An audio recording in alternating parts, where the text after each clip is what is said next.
off in the Longshot Breeders' Cup Turf.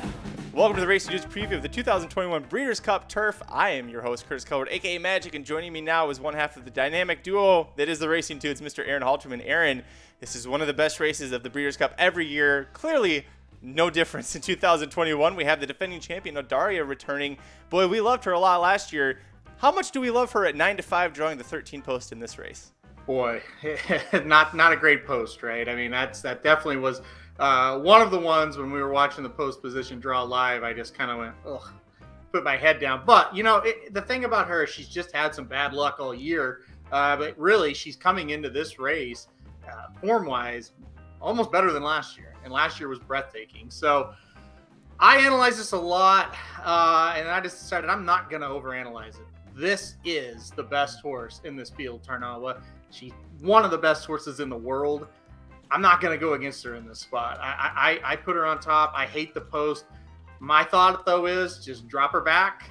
Hope there's pace. I think there will be pace. We might get into that in a second. And then I think she makes a run, and I think she's still the best closer in the race. So as long as she doesn't get just hung way wide on a turn, I think she's still going to be really tough to beat here.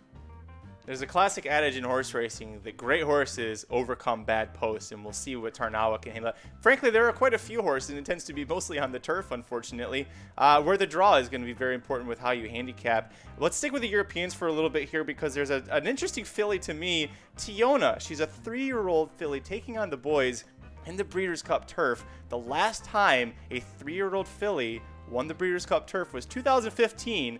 A gal named Found won for Ryan Moore, trainer Aidan O'Brien from overseas. Tiona probably isn't coming with the same fanfare that Found did, but do you consider Tiona a legitimate threat at the 6-1 price? The problem is the field is just super tough in here, and I just don't know that Tiona is ready for this kind of challenge yet, right? Say you put her in the filly and mare turf, well, maybe her chances go up a little bit. Man, this is a really tough ask for this horse. I'll tell you what, though, I rewatched the replays last time out of that Group 1 race. Wow, that was a really impressive performance. She was 17-1 that day, too. So, you know, definitely outran the odds. Now you get her at 6-1 here. Was that the wedding? And this is the funeral, so to speak. I'm a little bit worried about that.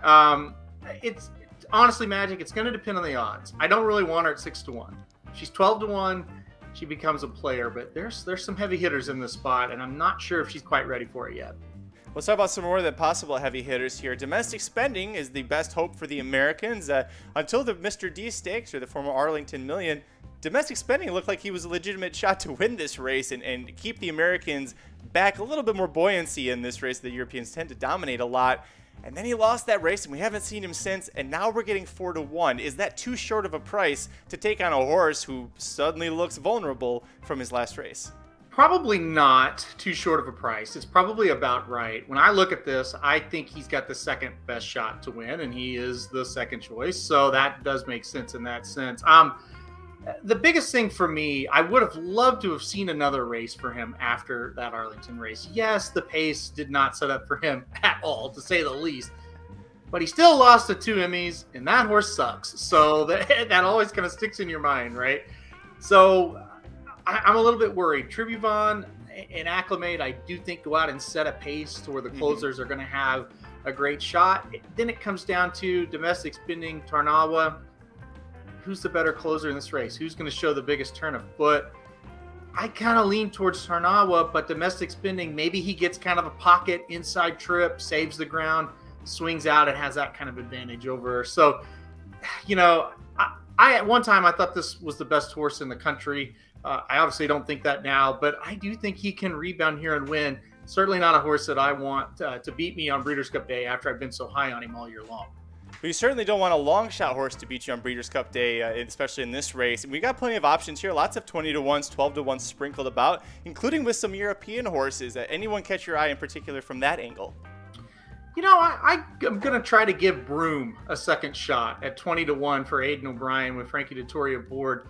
You know, last time out, not a good race, obviously, but it was in the Arc. I mean, that's the toughest race in the world on the turf, so at least in my opinion. So I'll give a little bit of a pass for that. You look at some of the other races from this horse, they've been pretty good. You got the connections, like I mentioned. I think this is a horse that could kind of upset the apple cart here. you know, going to have to run better. No question about it. Maybe it's a horse you want to play on the bottom of Exactus Tries Supers. But I think 20 to 1 is a little high for this horse. This horse has got a lot of class internationally. So I am interested to see what Broom does at this price. Thank you for joining Aaron and I to preview the 2021 Breeders' Cup Turf. For previews of all 14 Breeders' Cup World Championship races, head over to racingdudes.com. Before you leave, make sure you smash the like button, hit subscribe, and ring the notification bell so you never miss a show.